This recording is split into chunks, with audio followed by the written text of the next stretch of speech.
Captain Miller, the insurance lawyer said, his voice dripping with false sympathy. You're the expert. In your professional opinion, the fire started at the defendant's bedside, correct? I watched the captain nod, his face all grim authority. Absolutely. It's a clear case of an overloaded personal electronic. A malfunction she caused? His finger pointed right at me. The lawyer smiled, ready to close. I just sat there, my hands folded on the defense table.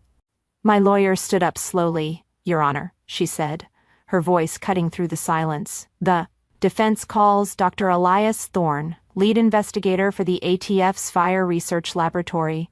I watched the color drain from Captain Miller's face. He knew that name. He knew exactly who that was. This all started 2 months earlier, during one of my rare visits home. My father, Robert, a man who prized his reputation as a master DIYer above all else, was showing off his latest project. He despised regulations, seeing them as a personal insult to his genius. And I ran a new 220 line for the AC myself, he boasted, slapping the guest room wall. Saved a fortune. I leaned in for a closer look, and my blood ran cold. The professional in me, the forensic electrical engineer for the ATF, couldn't stay silent. Dad, I said quietly, this junction box is ungrounded, and you're using 14-gauge wire on a 30-amp breaker. I tried to keep my voice level. This isn't just a code violation. This is a Class A fire hazard. Robert just laughed. He reached out and gave me that familiar, condescending pat on the head. The same one I got when I graduated top of my engineering class, while my brother got a new car for passing his driver's test. Oh, Sarah, he chuckled. Leave the real work to the men. Your little government desk job doesn't prepare you for this. A little desk job. That's all my career was to him.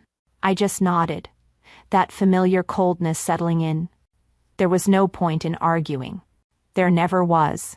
That night, at 3 a.m., the smell of ozone and melting plastic yanked me from sleep. My eyes snapped open to an orange glow. But it wasn't by my bed. It was in the wall, right where he'd been working. The smoke was thick, burning my lungs as I dropped to the floor. I couldn't breathe. I could barely see. But I crawled down the hall. I found their room, shaking them awake, screaming. I dragged my mother, my father, through the flames and smoke. One by one, until we collapsed on the wet grass, coughing and choking. By morning, the house was just a smoldering wreck. I was still wrapped in a shock blanket when I saw my father talking to the fire chief. He was pointing, not at the wall, but at my nightstand. It was her laptop, Robert said, his voice firm. All those chargers. She must have overloaded it. Then I recognized the chief. It was Captain Miller, my father's fishing buddy. I watched Miller walk over to the wall, glance at the real origin point, the melted, twisted junction box, and then look back at my father. He made a choice. He just nodded. Looks like it, Robert, Miller said, writing on his clipboard. A malfunction caused by the occupant. Then, this man, this expert, turned to me. To me, the person who had just pulled 3 people out of that inferno. Ma'am, I'm going to need your statement, he said, his voice cold. You caused a lot of damage here. He hadn't even run the preliminary analysis. He hadn't done the arc mapping. He just took my father's word. By noon, the insurance investigator had my name. And by the end of the week, I wasn't just the hero. I was the defendant. To understand how they walked into the worst legal trap of their lives, you have to understand the job they thought was just paperwork. My family operated on its own bizarre set of rules, where visibility was based on volume, not value. I remember this one Thanksgiving, my brother, the family's charismatic, but utterly average golden boy, was holding court at the dinner table. He'd just been promoted to assistant shift manager at the local hardware store. My father, Robert, was beaming, raising a glass. To the man of the house, he'd boomed, and the whole family cheered like he'd just been named CEO. I saw the down payment for his new truck, the co-signed loan for his failed business, all the attaboys that cost real money, all playing out in that one toast. A few minutes later, during a lull, I quietly mentioned that I'd been invited by the FBI to lead a training seminar at Quantico. My mother just gave me that tight, polite smile. "Oh, that's nice, dear," she said, passing the potatoes. "Just be careful, driving so far." That's all it ever was. Nice. To them, my career was a theoretical, dusty thing that happened far away. I was desk jockey Sarah, or safety Sal. A quiet, over-educated admin who punched a clock and filed paperwork. They imagined me in a gray cubicle surrounded by beige folders. They had absolutely no concept of what I actually did. They thought my father, with his ungrounded wires and his bravado, was the real-world expert, and I was just the footnote. The real world? My real world would have terrified them. My real world wasn't a cubicle. It was the charred, skeletal remains of a billion-dollar data center. The air still tasting of melted silicon and failure. I'd be in a full-body Tyvek suit, leading a team of federal agents through the wreckage. The silence broken only by the crunch of debris under our boots. The V pattern is inconclusive, I'd say, my voice flat over the comms. But look at the spalling on this concrete. It points to an accelerant, not a simple electrical fault. My team would quietly document, following my lead. I want a full workup on this high-amperage bus bar. Check the relays for any evidence of a hot tap or a forced override. Get me the logs. In that world, my words had weight. They had consequences. In that world, I worked with people like Dr. Elias Thorne, my meticulous and brilliant section chief at the ATF. He was a man who didn't deal in boasts, only in data. He found me once in the lab, hours into an analysis. He didn't pat me on the head, he handed me a secured file. "The White House wants a brief on the stadium fire by 1800, he said. "No small talk. They need to know if it was negligence or terror." I didn't even look up from my microscope, just nodded, already seeing the patterns. "It was neither," I told him. "It was a counterfeit circuit breaker. Get me the manifest from the supplier." He just nodded, a rare flicker of a smile. "Already on it," he'd replied. That was it. Respect. Competence. The truth. So when my mother called me, a week after the fire, her voice was a familiar cocktail of anxiety and passive aggression. "Sarah, please," she whispered, as if the walls were listening. "Your father. He's so stressed. This lawsuit is going to kill him." I stayed silent, listening to the hum of the line. "Captain Miller is a good man," she continued. "He's your father's friend. Can't you just admit it was an accident? Tell the insurance company it was your fault. This lawsuit will ruin your father's reputation." Reputation? The word hit me like a physical blow. He tried to blame me. He watched me run into a fire he set, and then pointed his finger at me. To save his own skin? And I was supposed to worry about his reputation? I thought of all the years of being safety Sal. The joke. The irony was so thick I could barely breathe. I thought of the data center. I thought of the stadium. I thought of the lives that depended on me getting the truth right every single day. My mother wanted me to apologize to protect my father's reputation. She had no idea my career was built on finding the truth, no matter who it burned. The insurance company wasn't just suing Sarah Jensen. They were suing the vice chair of the NFPA 921 Investigative Committee. They just didn't know it yet. I sat in my apartment, the lawsuit papers spread across my coffee table. The words blurred together. Gross negligence. My name. My fault. It felt surreal. My phone buzzed. It was my father. "Sarah?" he said, his voice impatient. "Just sign the papers." They'll go easy on you if you confess. Stop making this a bigger deal than it is. Confess. He wanted me to confess. To lie. To take the fall for him. Just like I was always expected to. To be quiet, to not make waves, to absorb the family's problems. Something inside me didn't just break, it hardened. The part of me that was a daughter, the part that still craved his approval, just switched off. The investigator took over. The part of me that deals in facts, in evidence, in the cold, hard truth. I didn't say goodbye. I just hung up. I immediately dialed my lawyer. He started talking about settlement figures, but I cut him off. We are not settling, I said, my voice flat. I want you to file a motion for discovery. I want every piece of evidence from that scene. My lawyer paused. Sarah. I kept going. I want the junction box from the guest room wall. I want the 30 amp breaker from the main panel. And I want Captain Miller's full, unredacted investigation notes, including all digital metadata. There was a long silence on the line. Sarah, he said, that's incredibly aggressive for a case like this.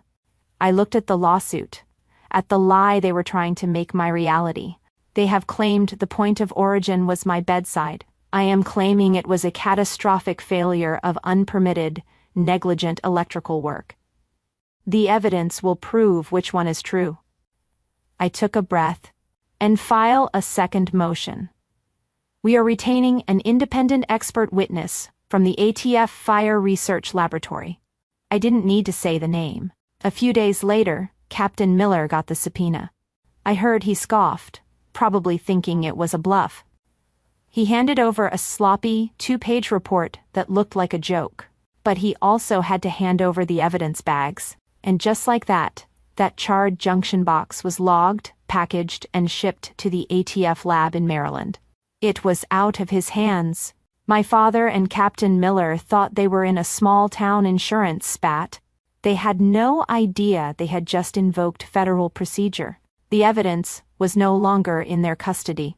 It was in my lab, and my colleagues were about to put their official report under a microscope. The courtroom was sterile, modern, and smelled faintly of floor wax and anxiety. I sat at the defense table, my back straight, hands folded. I could see my father, Robert, and Captain Miller in the gallery, sitting shoulder to shoulder. They were whispering. Miller even cracked a small, confident smile. They looked like two buddies at a ball game, completely oblivious to the fact that they weren't spectators. They were the main event. They thought this was a formality. They thought Safety Sal was about to be taught a lesson. I just waited. Captain Miller was on the stand, radiating smug, small-town authority. The insurance lawyer finished his softball questions. "Thank you, Captain," he said, turning to the judge. An open and shut case. My lawyer stood up, walked slowly toward the stand, and smiled. "Captain Miller," she began, "you cited the obvious V pattern originating from the outlet by my client's bed. Is that correct?" Miller puffed his chest. "Yes. That's basic fire investigation. Taught in the first week." My lawyer nodded. "Then can you explain," she asked, her voice still pleasant, "why the deepest charring, the alligatoring as you call it, was found 12 feet away, inside the wall cavity?" Miller's smile twitched. Fire travels. Up and out. It can be tricky." My lawyer's tone sharpened, just a fraction. "Tricky. I see. Are you familiar, Captain, with the NFPA 921 guide? The national standard for fire and explosion investigations?" Miller scoffed. "Of course. I'm certified." I saw my father nod proudly in the gallery. "Good," my lawyer said. "Then you're certainly familiar with Chapter 18, on electrical failures, and the rigorous standard it sets for arc mapping?" Miller's face tightened. He knew where this was going. My lawyer leaned in. "Then, why did you fail to perform one?" His knuckles were white on the railing. He had no answer. "The defense calls Dr. Elias Thorne," my lawyer announced. Elias walked in, and the entire energy of the room shifted. He wasn't a local buddy. He was all business, setting up his equipment with precise, economical movements. A complex 3D model of the guest room wall appeared on the courtroom monitors. Captain Miller's V-pattern analysis was incorrect, Elias stated, his voice a calm, academic scalpel. The defendant's electronics were faultless. He pointed to a spot deep inside the wall. The fire was caused by resistive heating in this junction box. He brought up a new image, the charred remains of my father's handiwork. The 14-gauge wire, which is rated for 15 amps, was illegally connected to a 30-amp breaker. It effectively became a 20-foot-long heating element inside the wall, until the insulation inevitably failed and ignited the wooden studs. The insurance lawyer shot to his feet. "Objection, this is just his opinion. Captain Miller is the expert on the scene." Dr. Thorne didn't even look at him. He just addressed the judge. "It's not opinion, sir. It's physics." He turned back to the lawyer. "In fact, the definitive text on this exact type of failure, anomalous arc, mapping in overcurrent scenarios, was the basis for our entire analysis." "I brought a copy." The insurance lawyer, desperate and sensing a trap he couldn't see, sneered. "And who wrote this definitive text? Some professor in an ivory tower?" Dr. Thorne paused. He turned his head and looked directly at me. The whole courtroom followed his gaze. The defendant, Dr. Sarah Jensen, you could have heard a pin drop. The lawyer's face went completely blank. My father froze, his mouth half open. Elias wasn't finished. "She's the lead author." He then turned his gaze to Captain Miller, who looked physically ill. "Furthermore," Captain Miller stated, he follows the NFPA 921 guide. "I'm sure he'll be very interested to know that his state certification is currently pending its 5-year review by the guide's vice chair." Elias looked back at the judge, who is also Dr. Jensen. The judge stared at me, his eyes wide, no longer seeing a defendant, but an authority. My father's face, it just collapsed. The bravado, the pride, the arrogance, all of it evaporated in an instant.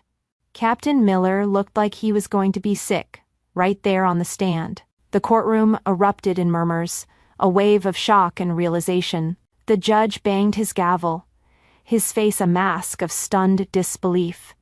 "Order. Order in this court." My father had spent my entire life laughing at my useless job. In the end, it only took 5 minutes for that useless job to label his actions not as an accident, but as criminal negligence. The judge's gavel came down with a crack that echoed the breaking of a lifetime of lies. "Case against the defendant, Dr. Jensen, is dismissed. With prejudice," he announced, his voice booming. He wasn't finished. He looked over his glasses at Captain Miller, who looked like a ghost. "This court is formally referring you, Captain, to the State Board for Investigation of Perjury." Then, his gaze found my father in the gallery. "And this court finds sufficient evidence to refer Mr. Robert Jensen to the District Attorney's Office for a full criminal investigation into negligence and fraud." The murmur in the courtroom was deafening. As my lawyer and I stood, my father rushed the barrier, his face a mask of desperation and confusion.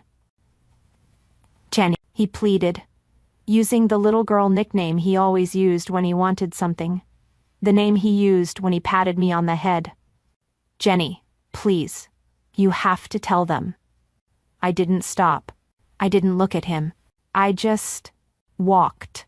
I walked past him, flanked on either side by my lawyer and by Dr. Elias Thorne, and I never looked back. The man who called me Safety Sal was now facing a criminal charge, and the desk jockey was walking free. The consequences were procedural. They were the logical conclusion of a data set. Captain Miller didn't just get a slap on the wrist, he surrendered his badge. The authority he had, the authority he'd used as a weapon to protect his friend, was stripped from him. He wasn't a good old boy anymore. He was a liability, a cautionary tale. And my father? The insurance company, now armed with Elias's full ATF report, turned on him with a vengeance. They filed a new lawsuit, this time against him, for fraud, for the full cost of the house, for all legal fees. He was no longer the proud homeowner. He was the defendant. He had tried to offer me up as a sacrifice to save his reputation, and in the end, the system he thought he could manipulate just ate him alive. 6 months later, I stood on a massive stage, a spotlight warm on my face. I wasn't in a sterile courtroom, and I wasn't in a smoke-filled house. I was at the National Fire Investigators Conference, and I was the keynote speaker. I looked out at the auditorium, at the sea of over 2,000 faces. Federal agents, fire marshals, engineers, scientists. These people weren't my family by blood, but they were my peers. They were the people who understood my language, who respected my work, who didn't need me to be small so they could feel big. As I spoke about anomalous arc mapping, about the physics of resistive heating, I saw them taking notes. They were hanging on my every word. This was my real home. This was the family I had earned. After the speech, I was surrounded, not by people demanding an apology, but by colleagues shaking my hand, asking sharp, insightful questions about my research. It was a wonderful, validating noise. And for a moment, I felt a sense of belonging so profound it almost hurt. In the middle of it all, my phone buzzed in my pocket. I pulled it out, expecting a message from a colleague. It was my mother. The text was long, rambling. I skimmed it. "Sarah, please, your father. They're talking about actual jail time. He's so sorry, he panicked." My eyes snagged on the last line. "Can't you call the DA? Just tell them it was a mistake? That you were confused?" A mistake. Confused. After everything, the evidence, the trial, the physics, they still thought I was just confused. That old, familiar coldness settled in, but this time it wasn't pain. It was peace. It was the sound of a door finally locking. He wasn't sorry. He was sorry he was facing consequences. This wasn't a plea for forgiveness. It was one last, desperate attempt to use me as a shield. I thought about all the years I'd spent trying to be seen. The Thanksgiving dinners, the nice, dear, the condescending pats on the head. I looked at the text, at the final, pathetic attempt to make his failure my problem. I pressed my thumb to the screen, silenced the notification, and slid the phone back into my pocket. I didn't even bother to archive the message. It was just irrelevant. A moment later, Elias was at my side, a warm, professional smile on his face. "Incredible speech," he said. "They're saving us a table at the dinner, Doctor." I looked up at him, at this man who had stood by the data, who had stood by me. "Doctor, not Jenny, not Sal." I smiled back, the first truly light, uncomplicated smile I'd felt in years. My peace was no longer tied to their approval. It was mine. "Lead the way, Elias." My father tried to make me the scapegoat for a fire he started, never realizing I was the one who wrote the manual on how to find the accelerant. In this community, we know the difference between an honest mistake and a malicious accusation. If you've ever been blamed by the very person holding the matches, share your story below. Your evidence is safe here.